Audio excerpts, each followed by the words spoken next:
हमने पहले पढ़े थे टेंस, फिर हमने पढ़े थे टेंस कितने होते हैं, फिर प्रेजेंट इंडेफिनिट टेंस पढ़ा था, प्रेजेंट कंटिन्यूअस। अब हम पढ़ेंगे प्रेजेंट परफेक्ट टेंस। कौन सा पढ़ेंगे? Present perfect tense. तो सबसे पहले प्रेजेंट परफेक्ट में क्या लिखेंगे?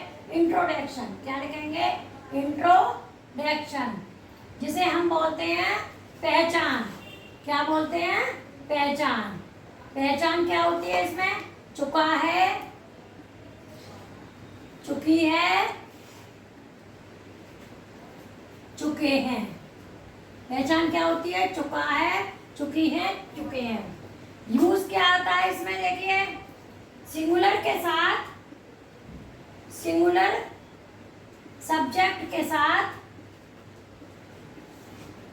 सिंगुलर सब्जेक्ट के साथ हैज और प्लूरल सब्जेक्ट के साथ, प्लूरल सब्जेक्ट के साथ है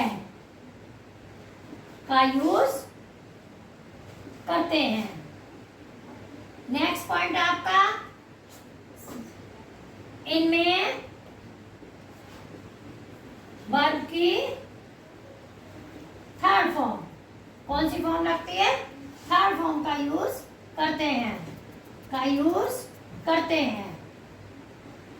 देखिए, हमने आपको पहले भी बताया था कि किसी भी टेंस को पढ़ने के लिए किसी भी टेंस को पढ़ने के लिए सबसे पहले हमें पहचान की जरूरत पड़ती है।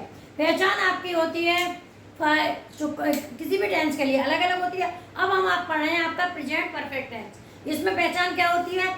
चुका है, चुकी है, लिया है, गया है, हुआ है। इसमें कार्य का पूरा होना पाया था, मतलब काम कंप्लीट हो जाएगा आपका, कोई भी काम होगा। यूज क्या करते हैं? सिंगुलर सब्जेक्ट के साथ, सब्जेक्ट एक होता है तो क्या लगाते हैं? हैज। और प्लूरल सब्जेक्ट के साथ, मीन सब्जेक्ट बहुत सारे होते हैं तो क्या लगाते हैं? हैव। इनमें वर्ब की कौन सी फॉर्म लगाते हैं? हर टेंस में अलग अलग लगती है। तो परफेक्ट टेंस कोई भी होता है, आपकी कौन सी लगती है? वर्ब की थर्ड फॉर्म। अब आपको इसमें क्या यूज करना है, कैसे करना है, उसके लिए हमें सबसे पहले फॉर्मूला लिखना होता है। क्या लिखना होता है? फॉर्मूला। फॉर्मूला आपका क्या होता है? देखिए, फॉर्मूला में subject plus has have plus third form plus object plus etc. Example देखिए, किसान अपना खेत जोत चुका है। किसान अपना खेत जोत चुका है, जोत चुका है। मीन सब्जेक्ट क्या है आपका? The farmer. सब्जेक्ट है आपका फार्मर। वर्ब क्या है आपकी? किसान एक है तो हैज। जोतने की क्या होती है? वर्ब आ गई प्लोड। प्लो होती है प्लोड। His field, his field. देखिए, आपका क्या है फॉर्मूला में? हम क्या लिखते हैं? सबसे पहले लिखते हैं सब्जेक्ट प्लस हैज या हैव। सिंगुलर है तो हैज और प्लूरल है तो हैव। इसके बाद में क्या लिखते हैं? वर्ब की थर्ड फॉर्म। मीन्स फॉर्म कौन सी आएगी? फर्स्ट होती है, सेकंड होती है, थर्ड होती है, प्लस आईएनजी फॉर्म भी होती है। आपकी इसमें कौन सी आएगी? थर्ड फॉर्म, जिसे हिंदी में बोलते हैं क्रिया की तीसरी अवस्था। थर्ड फॉर्म आएगी। वैसे उसको पास्ट पार्टिसिपल भी बोलते हैं, वो आपकी इसमें यूज होगी। उसके बाद में थर्ड फॉर्म, और उसके बाद में ऑब्जेक्ट डीसी। तो फॉर्मूला क्या है? Subject plus has have plus third form of the verb plus object plus etc. Example आपका जैसे है, किसान ने अपना खेत जोत लिया है। अब जोत चुका है, जोत लिया है, जोत चुका है और जोत लिया है। जोत, तो इसमें क्या आएगा? लिया है, गया है, चुका है, यानी हमारा कौन सा टेंस है? आया है, इसलिए हमारा कौन सा टेंस है? प्रेजेंट परफेक्ट टेंस है। सब्जेक्ट आपका सबसे पहले आएगा फार्मर, फार्मर आ गया। इसके बाद में आपका आएगा हैज, क्योंकि फार्मर हमारा कितना है? एक है। अगर बहुत सारे होते तो क्या आता? हैव। एक है तो क्या आएगा? हैज। इसके बाद में थर्ड फॉर्म। थर्ड फॉर्म आपकी क्या है? इसमें वर्ब क्या है? फ्लो। फ्लो कहते हैं जोतना, फ्लोड, क्योंकि थर्ड फॉर्म आएगी। अब किसान लड़का है तो हिज फील्ड। इसी तरह इसका निगेटिव का एग्जांपल देखिए। निगेटिव में क्या होता है? हमें केवल नॉट लगाना होता है। क्या होता है? केवल नॉट लगाना होता है। जैसे रमेश ने अपनी दुकान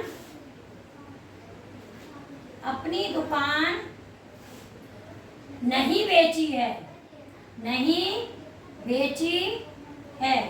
देखिए निगेटिव में हम क्या करते हैं, केवल नॉट लगाते हैं। अब हमारा सब्जेक्ट आ गया रमेश।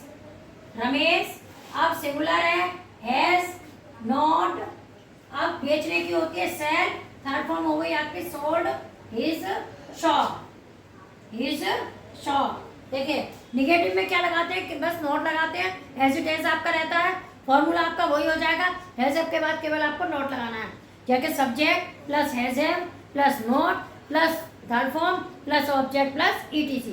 तो आपका है कि रमेश ने अपनी दुकान नहीं बेची है, मतलब बेची है या बेच चुका है, बात वही है आपकी। तो क्या आएगा सब्जेक्ट, सब्जेक्ट आपका रमेश, रमेश एक है तो क्या हो जाएगा हैज। अब वर्ब क्या है आपकी, वो हैज के बाद क्या आएगा नॉट, क्योंकि नहीं बेची है। बेचने की होती है आपकी सेल, हमें कौन सी फॉर्म चाहिए, third form sold his shop, क्योंकि हिज रमेश लड़का है इसलिए क्या आ जाएगा हिज आ जाएगा। नेक्स्ट आपका आता है नेक्स्ट आपका आता है इंटेरोगेटिव। इसी में आप देखिए इसके बाद आपका आता है इंटेरोगेटिव सेंटेंस। इंटेरोगेटिव में क्या होता है, वही फार्मूला होता है आपका डबल निगेटिव वाला। तो उसमें क्या करते हैं, सबसे पहले इंट्रोवर्ड, फॉर्मूला क्या होता है इसका इंट्रोवर्ड, इसके बाद में सब्जेक्ट, क्या लिखेंगे आप फॉर्मूला, इंट्रोवर्ड का formula introvert plus subject plus has have